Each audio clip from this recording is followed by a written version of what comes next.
Zee Marathi, चर्चाही होणारच। कुरुंदवाड तालुका शिरोळीतील महाळभाग पाण्याच्या टाकीलगत असलेल्या हॉटेलमध्ये शौचालयातील नळाचं पाणी वापरत असल्याचं सामाजिक कार्यकर्त्यांनी नगर परिषद प्रशासनाच्या निदर्शनास आणून दिलं होतं। नगर परिषदेने याबाबत तात्काळ कारवाई करत नोटीस काढून खुलासा मागवला, तसेच अन्न व औषध प्रशासनाला देखील कळवलं। याबाबत अन्न व औषध प्रशासन कोल्हापूर यांनी तात्काळ भेट देऊन अन्नाचे व पाण्याचे नमुने घेतले। अहवाल येईपर्यंत हॉटेल बंद ठेवण्याचा आदेश दिला। याच पार्श्वभूमीवर सोमवारी नगर परिषद प्रशासनानं पालिका सभागृहात पालिका हद्दीतील सर्व हॉटेल व्यावसायिकांची बैठक आयोजित केली होती। या बैठकीदरम्यान हॉटेल व्यावसायिकांचा आलेला लेखी खुलासा कार्यालयीन अधीक्षक श्रद्धा वळवडे यांनी वाचून दाखवला। यामध्ये असा प्रकार घडलाच नसल्याचं म्हणणं ऐकून सामाजिक कार्यकर्ते संतप्त झाले। यावेळी हॉटेल व्यावसायिक आणि सामाजिक कार्यकर्ते यांच्यामध्ये वादावादीला सुरुवात होऊन सभागृहात तणावाचं वातावरण निर्माण झालं।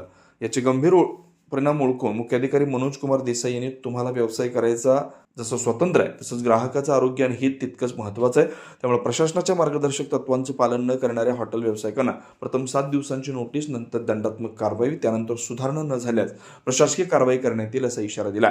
बैठक संपल्याचं जाहीर केलं, त्यामुळे वातावरण शांत झालं।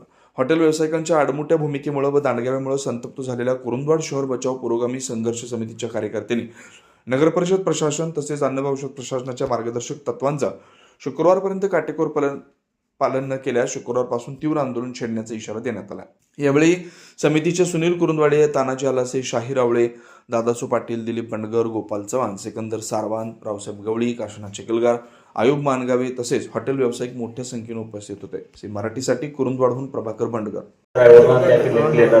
तिथं त्या व्यावसायिकांना तिथं सही द्यावी, माझ्या इथला कचरा उचलला।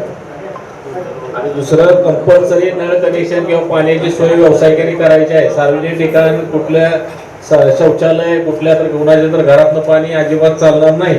या पुढे दंडात्मक कारवाई केली जाईल। सुरुवातीला नोटीस देऊन तुम्हाला मी 7 दिवसात सुधारणा करण्याची संधी देतोय। 7 दिवसात तुमच्या व्यवसायातल्या ठिकाणच्या सगळ्या सुधारणा झाल्या पाहिजे। जे निर्बंध आहेत एफडीआयचे ते निर्बंध तुम्ही पाळलेच पाहिजे। ग्राहकांच्या हिताचं रक्षण तुम्हाला केलंच पाहिजे। तुमचा व्यवसाय करायला जसं तुम्हाला स्वातंत्र्य आहे तसं ग्राहकांचं आरोग्य आणि हित पण तितकंच महत्वाचं आहे।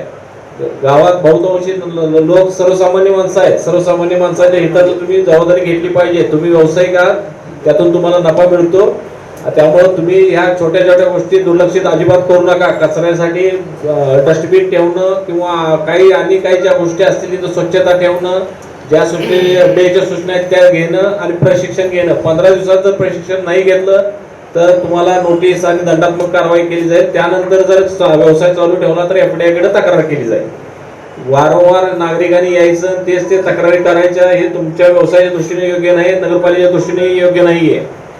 वारंवार तेच ते विषय उपस्थित होतात। एकदा नळ कनेक्शन तिथं बंद केल्यानंतर त्यांना दुसरं व्यावसायिकांना नळ कनेक्शन घेणं अपेक्षित आहे। कुठल्याही व्यवसायाला किंवा नागरिकांना आम्ही कुठलंही कनेक्शन किंवा सेवा द्यायला नकार दिलेला नाही नगरपालिकेनं। त्यामुळे नगरपालिकेच्या सेवा उपलब्ध आहेत, आमचा स्टाफ उपलब्ध आहे आणि इथून पुढे नागरिकांच्या सूचना लक्षात घेऊन एसआय आठवड्यातनं दोनदा सगळ्या आस्थापनेला भेटी देतील, त्याचा रिपोर्ट घेतील, त्या हॉटेल व्यावसायिकांची पण सही घेतील। आमचे एसआय आठवड्यातनं 2 दिवस फिरतील तिथं आणि त्या व्यावसायिकांची सही घेतील। आणि घंटागाडीच्या बाबतीत सुद्धा ज्या तक्रार आहेत तो ड्रायव्हर असू दे क्लीनर असू दे जी सही घेतली जाईल, त्याशिवाय त्याचं पेमेंट काढू नका। त्याचं पेमेंट काढलं जाणार नाही।